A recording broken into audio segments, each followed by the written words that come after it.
예, 소셜방송 시청자 여러분 안녕하십니까? 위키트리 송기영 선임기자입니다. 오늘도 최명기 선생님을 모시고 멘붕 상담을 해보도록 하겠습니다. 안녕하십니까? 네, 감사합니다. 네. 안녕하셨어요. 네. 네. 잘 지내셨습니까? 네. 네. 오늘 주제는 뭔가요? 오늘 주제는 포기할 수 없어요입니다. 그래서 살다가 보면 뭔가 포기해야 되는데 포기가 안 되어서 어려움을 겪는 분에 대한 사연을 갖다 세 개 이게 마련해 봤고요. 네. 네. 그래서 하나는 아들의 성적을 갖다 포기하지 못하는 어머니. 그렇군요. 네. 네. 또 하나는 책에 대한 집착이 있는 젊은이. 네. 세 번째 사연은 우리나라의 대표적인 포기 못하는 사법고시. 네. 그렇게 사연을 마련해 봤습니다. 우선 첫 번째 사연은 선생님께서 먼저 소개 네. 부탁드리겠습니다. 첫 번째 사연은 진짜 우리나라의 흔한 사연인데요. 아마 많은 집에서 현재 일어나고 있는 일인 것 같아요. 네. 저희 아들은 고등학교 1학년이에요. 이제 엄마가 보내신 사연입니다. 이제 고등학교 2학년이 되지요. 초등학교 때는 반에서 1등을 도맡아 했어요. 전교 1등을 할 때도 있었습니다. 그런데 중학교에 가면서 성적이 떨어지기 시작했어요. 반에서 5등 안에는 들어가지 못하더니 나중에는 반에서 10등 밖으로 밀려나더군요. 저희 아이는 참 착하고요. 호감이 가게 생겼어요. 그런데 성적이 떨어지니까 아이가 자꾸 미워 보이는 거예요. 그래서 아이에게 사나운 얘기만 하고 매도들게 되었답니다. 아이는 나름대로 열심히 한다 그러는데 성적이 떨어지니까 제가 보기에는 공부를 하나도 하지 않는 것 같았어요. 중학교를 졸업하고 고등학교에 왔는데 성적은 뚝 더 떨어지는 거예요. 20등이 되었답니다. 계속 공부하라고 다그치게 되었죠. 밤늦게 학원에서 와서 나가 떨어지는 아이를 보면 불쌍하기도 했어요. 그런데 성적이 20등 밖으로 나간 거를 확인하고는 지난 기말고사 끝나고 저도 모르게 심한 얘기를 했답니다. 한 번도 그런 적이 없는 아이인데 저한테 엄마 미칠 것 같아요. 제발 그만두세요 하더니 문을 열고 뛰쳐나가는 거예요. 제가 따라 나갔을 땐 이미 아이는 보이지 않았어요. 남편도 저한테 이러다 애 죽이겠다고 하면서 저보고 집에 있으라고 하면서 찾아 나갔답니다. 1시간쯤 있다가 남편과 아이가 들어왔어요. 아파트 놀이터에 있었다고 하더군요. 아이는 저와는 눈길도 안 마주치고 방으로 들어갔고요. 아직도 아이와 저는 거의 대화도 없는 냉전 상태입니다. 이러면 안 된다는 걸 알겠지만 전 도저히 저희 아이 성적을 포기할 수 없겠어요. 어떻게 하면 좋지요? 오늘 주제가 포기를 못해요. 네. 이거 관련된 주제인데 본인의 성적이 아니라 자녀의 성적을 포기하지 못하는 어머니의 사연인데요. 네. 저도 어린 시절에는 그 부모님이 크게 성적에 대해서는 개의치 않았던 것 같아요. 기억을 해보니까요. 그래서 다행히 요 아이가 처한 상황과 같이 이렇게 어려운 상황 같지는 않은 것 같은데요. 네.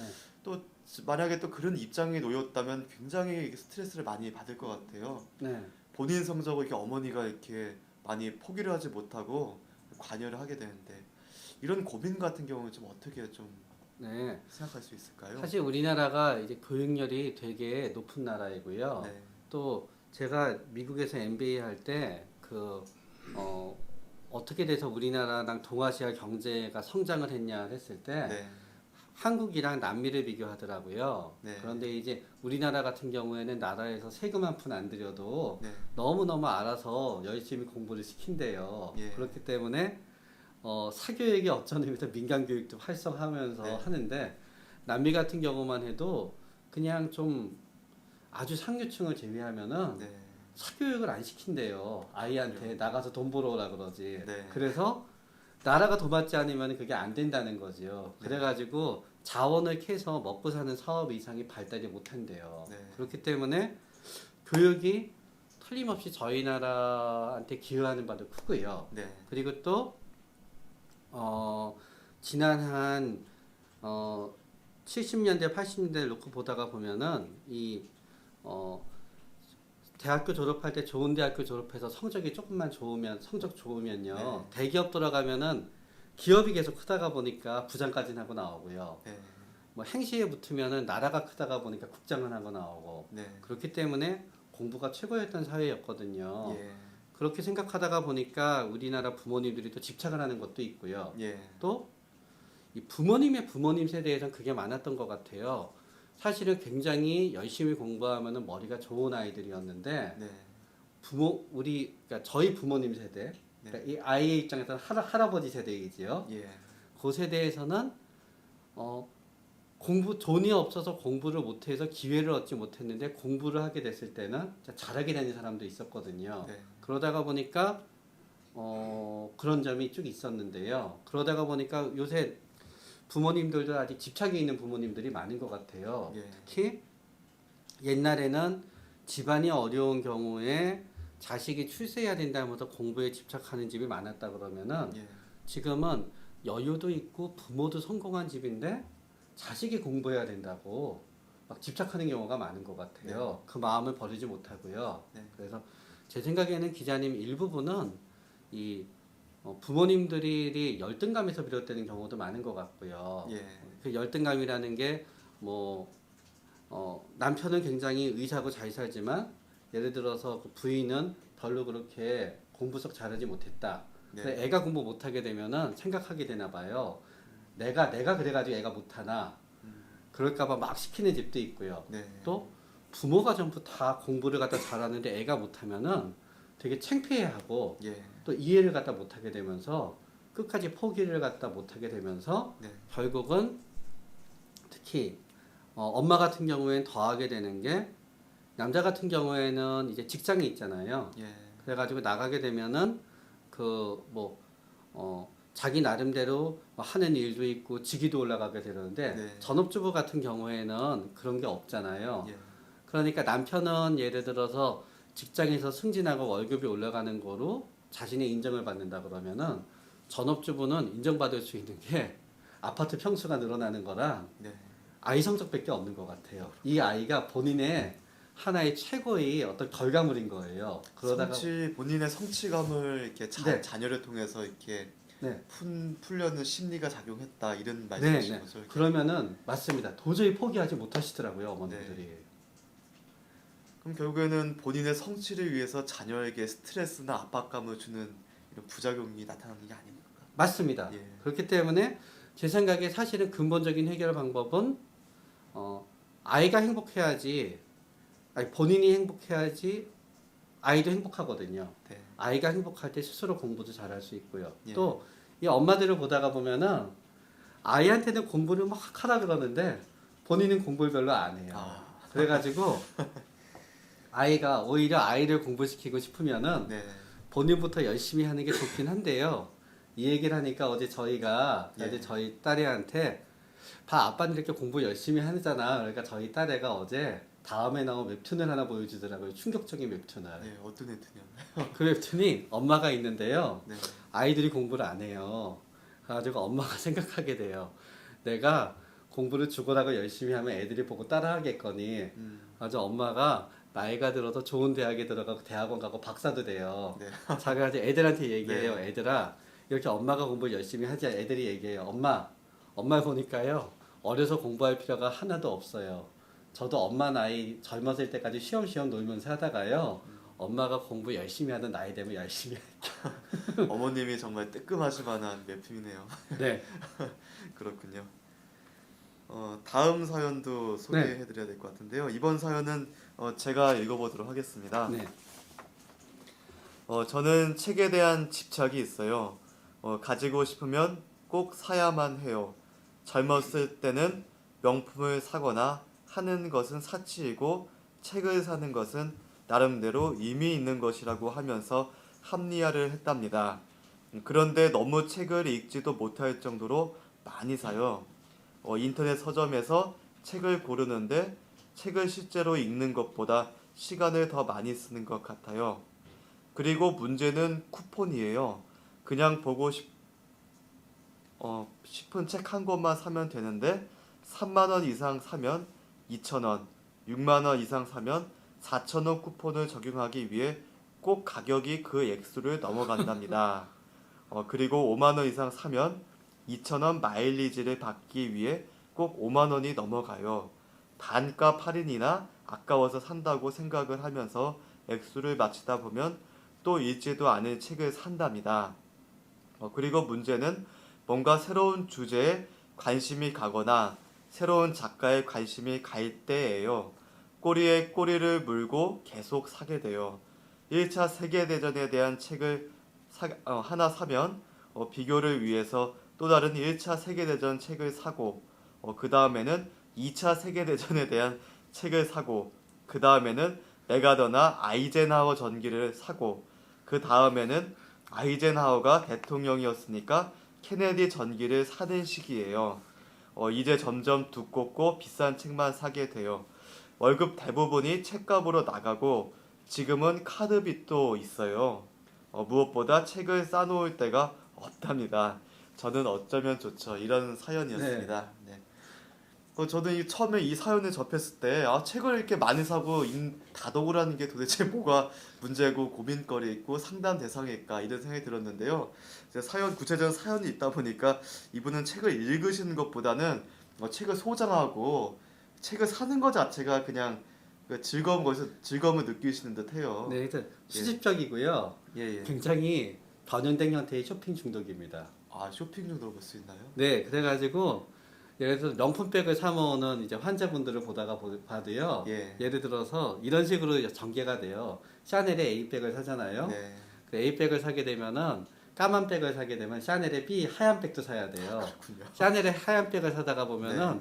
그거를 딴 브랜드에 있는 비슷한 디자인 백을 또 사야 돼요. 네. 그러다 보면 딴 브랜드 백의 색상을 사야 돼요. 예, 예. 그러다 보면은 지갑을 사게 되고요. 맞춰서 네네. 이제 꼬리에 꼬리를 물고 수집을 하면서 쫙 늘어나요. 그래서 저는 그분들의 심리를 잘 이해는 하지 못할 것 같은데 이렇게 하나를 사면 또 다른 걸 사고 또 다른 게 생기면 또 다른 제품 사는 거 그 순간만큼 뭔가 쾌감이나 이런 게 느껴지는 건가요? 뭐? 네, 그래가지고 이제 쾌감도 있고요. 네. 쌓아놓으면 뿌듯하기도 하시고요. 네. 또 책을 사시는 분 이렇게 또 수집력이 있는 분들은 일종의 그 되게 조그만 세상에서 예. 자기가 최고가 되겠다는 욕망이 있는 경우도 있어요. 예. 예를 들어서 다른 건 모르겠지만 네. 요 책을 사서 책에 대한 수집에 있어서만은 본인이 최고 부자이고 본인이 네. 최고 가치가 있는 것 같으니까 자기만이 이 책을 사서 모으고 그거를 모으는 행위로 네. 자기 존중감을 유지하는 거예요. 아, 그러니까 누구는 일을 열심히 해서 승진하는 거로 자기 존중감을 유지하고요. 네. 누구는 이거를 수집하는 거로 자기 존중감을 유지하고요. 예. 어떤 사람은 자기 존중감이 깨졌을 때 술을 많이 마시는 거로 아. 있기도 하고 그런데 이런 분들은 자기 존중감을 유지하는 방법 중에 하나가 예. 책을 사 모으는 건데요. 네. 이 가장 커다란 문제는 뭔가 하게 되면은 여기 말씀하신 것처럼 이분이 쭉 사연에 보니까요. 뭐 그렇게 엄청나게 큰 집에 사는 것 같지 않거든요. 그 책은 나누는데 이제 책으로 쌓여 될 정도면 꽤 큰 집은 아닌 것 네. 같이 보이네요. 그러니까 나중에 책을 쌓아놓을 데가 없어요. 그러게요. 그런데 네. 제가 아는 어떤 부자인 분이 있는데 네. 혼자 사는데 30평 아파트 사다 40평 살다 50평 살다 60평 살다 집을 자꾸 크게 옮겨요. 네. 형 그렇게 큰 집으로 옮겨서 무슨 소용이 있어? 그러니까 혼자 살는데 네. 그러니까 그 형이 얘기하더라고요. 이제 혼자 살고 외로우니까 닥치는 대로 물건을 사거든요. 예. 뭐 백도 뭐 가방 남자지만 가방도 많이 사. 남자들 맨날 사오는 거였어요. 뭐 운동기구 뭐. 그러니까 짐을 풀어놓을 데가 없어서 자꾸 짐이 늘어난대요. 예. 제 주변에 아는 어. 지인 중에 한 명도 이분 같이 책에 대한 사연은 아니지만 네. 이렇게 남자분은 그렇게 옷에 대해서 그렇게 큰 관심은 보통 없지 않습니까? 네. 여성분들께 상대적으로. 근데 옷을 모으는 취미가 굉장히 있으신 것 같아요. 본인이 이렇게 상의가 있는데 또 그 비슷한 또 상의를 구입하고 또 이제 상의를 또 다른 상의를 구입하고 이렇게 자꾸 비슷비슷한 옷들을 이렇게 모아가는 분들이 네. 계신 것 같더라고요. 이분도 일종의 수집증의 또 일환이 아닌가 이런 또 생각도 드네요. 네. 그래가지고 이게 결국 저희 나라에서 아무리 수집을 많이 해도 네. 사람들이 뭐라고 하지 않는 게 하나 있어요. 어떤 건가요? 돈이에요. 돈인가요? 그러네요. 만약에 네. 이분이 결국은 돈으로 책을 수집하거나 네. 돈으로 백을 수집하거나 네. 그러면 문제가 되는데요. 어떤 사람이 그거를 갖다 이렇게 강박적인 이런 집착을 통해서 돈을 모으잖아요. 네. 그러면 그때는 주위에서 이상하다는 얘기를 듣는 게 아니라요. 네. 알뜰하다, 대단하다, 예. 돈이 저렇게 많으니 얼마나 좋으냐, 예. 부럽다, 검소한 부자의 표본이다. 네. 그런 얘기를 듣거든요. 그렇게 자본주의 사회에서는 돈을 제외한 나머지를 모으면은 전부 이상한 거예요. 네. 그러나 마찬가지로 이렇게 수집력이 있을 수 있는 이유는 결국 자본주의 사회에서 돈을 모아야 되고 뭔가 축적해야 된다는 것 때문에 네. 그런데 돈을 모으고 어떤 부자가 다른 거로 욕망이 표출되는 거지요. 네. 그래서 저는 이분한테 드리고 싶은 말씀은 일단은 모든 수집벽이 있거나 어떤 그런 분들은 그거를 너무 당연시 여겨요. 네. 당연시 여기지 마시고 본인의 어떤 집착이 문제라는 거를 좀 인정하는 게 네. 중요하다고 생각이 되고요. 그런데 다행이고요. 또 두 번째는 일정 부분에 있어서는 아까 그 쾌감 얘기하셨잖아요. 예. 그런 애들 부분으로 해서 어떤 불안함이라든가 정신적인 문제를 사는 행위로서 예. 풀고자 하는 부분이 있다 그러면은 본인이 어떤 그 채워지지 않는 부분이 뭔가를 한번 들여다보는 노력이 필요하다고 생각이 되고요. 예. 그 다음은 결국 이 책이 됐건 옷이 됐건 물건이 됐건 혹은 돈이 되었건 네. 지나치게 돼서 그게 자기 존중감 나는 이런 사람이다라는 걸 유지하는 하나라고 생각이 되면은 사실 진정한 자기 존중감은 누가 자기를 사랑해주고 아껴주고 자기를 존중해주고 네. 자기도 누군가를 사랑해주고 아껴주고 존중한 데서 나오는 거거든요. 예. 본인의 진정한 어떤 인격적인 그런 부분을 어떻게 대인관계가 되거나 바라보는 노력이 필요하다고 생각이 되고요. 예. 마지막은 2단계가 되면 결국 습관이거든요. 습관. 네. 그리고 이제 습관은 옛날에는 그 무슨 마음의 문제라고 생각을 했는데요. 요새는 습관은 결국 뇌의 문제라고 생각을 하게 되거든요. 네. 근육이 자꾸 이렇게 쓰게 되면 근육에 힘이 나듯이 이 자꾸 한쪽으로 하다가 보면 그쪽만 발달을 해요. 예. 그렇기 때문에 습관이라고 인정을 하고 한번 끊어보기 위해서 노력을 하고 그게 아니다 그러면 어떤 다른 사람이라든가 네네. 아니면 도움을 갖다 얻는 게 맞지 않나 그런 생각을 해봅니다. 네. 네. 그렇군요. 이어서 세 번째 사연 들어보겠습니다. 네. 제가 읽어볼까요? 예, 예. 저는 몇 년째 사법고시에 매달리고 있습니다. 지방 국립대 법학과를 다니면서부터 준비를 했어요. 4학년 때 사법고시를 치느라 군대를 늦게 가서 4학년 때 군대 가기 전에 1차에 한번 합격을 했어요. 그런데 군대에 다녀와서는 남들은 사법고시가 더 쉬워졌다고 하는데 2번이나 1차에 떨어졌답니다.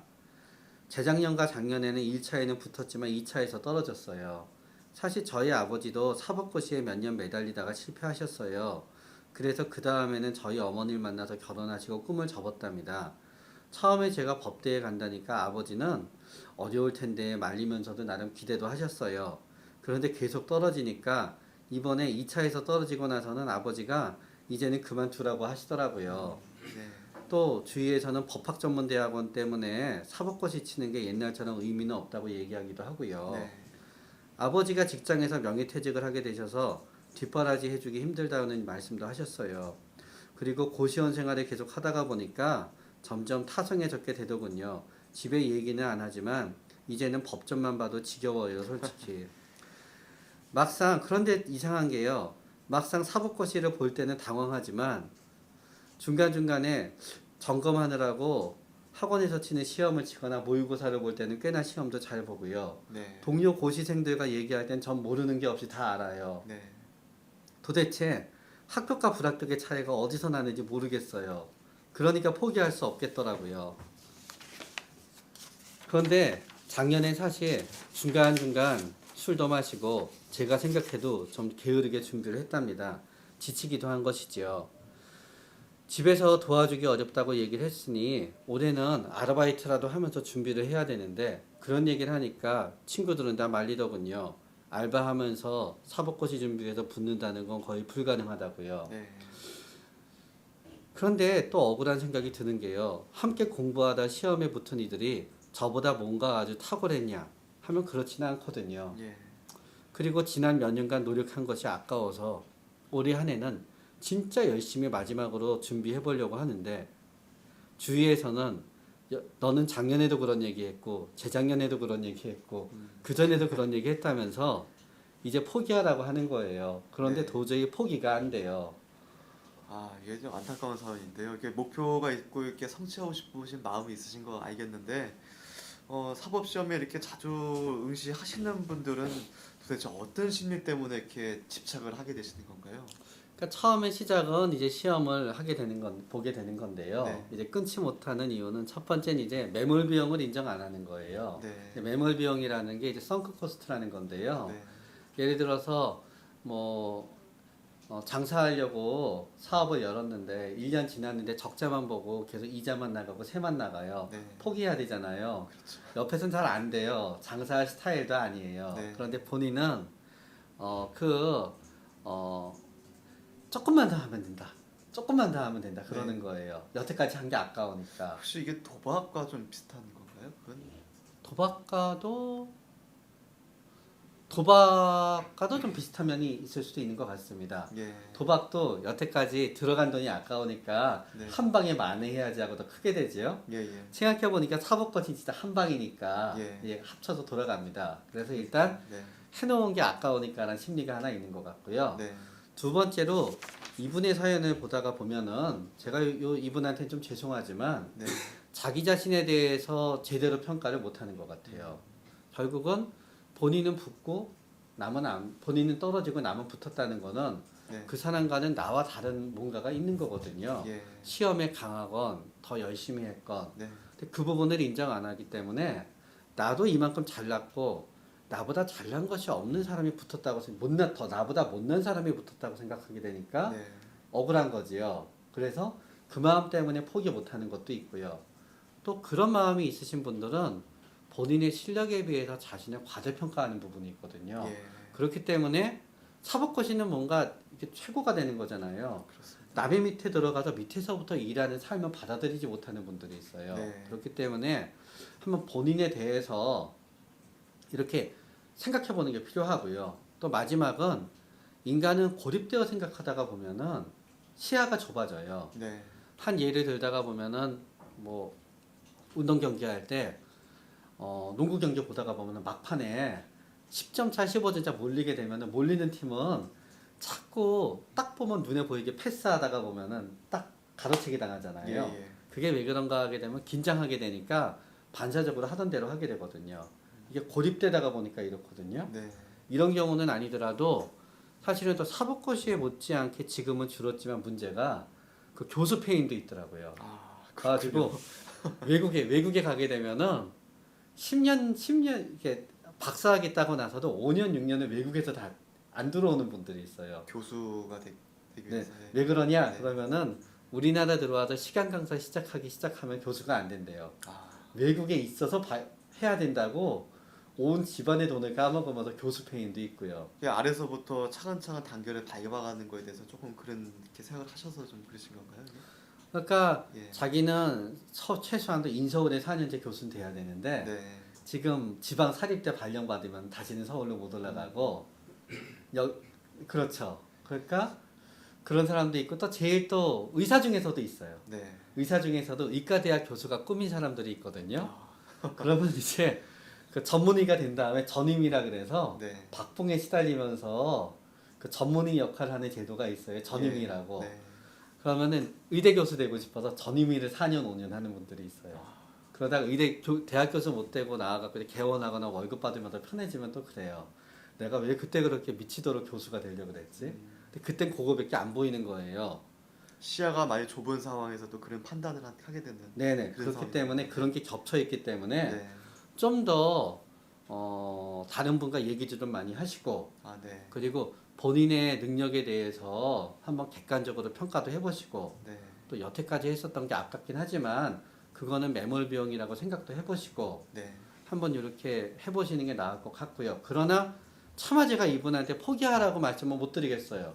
왜냐하게 되면은 10년 만에 붙는 분도 있고 네. 그리고 또 이분은 어차피 지금이 사법고시 폐인들이 제일 많은 이유가 어차피 2년이든가 3년 있다가 사법고시가 폐지가 된대요. 아, 그러니까 그때는 더 해보려고 해도 더 해볼 수 없다고. 네. 그래서 다행이네요. 다행이지만 그래서 그분들이 헌법소원 내셨잖아요. 아, 평등권을 갖다 법학전문대학원이 침범했다고요. 헌법소원에서 이기게 되면은 또 참 되게 안 됐어요. 네. 그렇군요. 네. 오늘 또 이제 사법시험의 경우를 보면 사실 예전 같은 경우도 이게 사법시험에 대한 이 집착, 네. 포기를 못하는 것 때문에 저기 그 이제 돈을 벌 수 있는 네. 나이가 됐지만 네. 이제 경제 전선에 뛰어들지 못하고 신림동 이런 고시촌에서 네. 이렇게 생활을 하다가 나중에 이제 경제적 돈을 벌 수 있는 나이까지도 지나가지고 너무 또 마음. 이제 생계를 또 꾸리지도 못하고 본인 야망은 있지만 그런 안타까운 분들도 실제로 있었고 그런 분들을 뭐 드라마의 소재로 뭐 다른 드라마도 있었고요. 그 선생님 말씀 들어보니까 이제 그런 분의 사정도 오가고 또 그런 분이 계시다면 아까 선생님이 말씀하신 대로 이제 본인 자신을 좀 객관적으로 돌아보고 맞습니다. 좀 시야를 넓게 주변 사람들의 이야기도 이렇게 좀 관용적으로 들어보면 좀 어떨까 이런 생각도 듭니다. 네. 그래서 마지막으로 저도 한번 마지막으로 정리하면은 결국 네. 포기하지 못하는 마음은 저희는 무엇을 포기하지 못한다고 생각하면 더 밖을 향해서 시선이 나아갑니다. 네. 근데 포기하지 못하는 이유는 결국 많은 부분이 내 안에 부족함에서 시작이 돼요. 네. 그렇기 때문에 뭔가 포기해야 된다고도 알고 포기하지 못할 때는 네. 밖에 눈을 갖다 저한테 좀 돌려보세요. 네.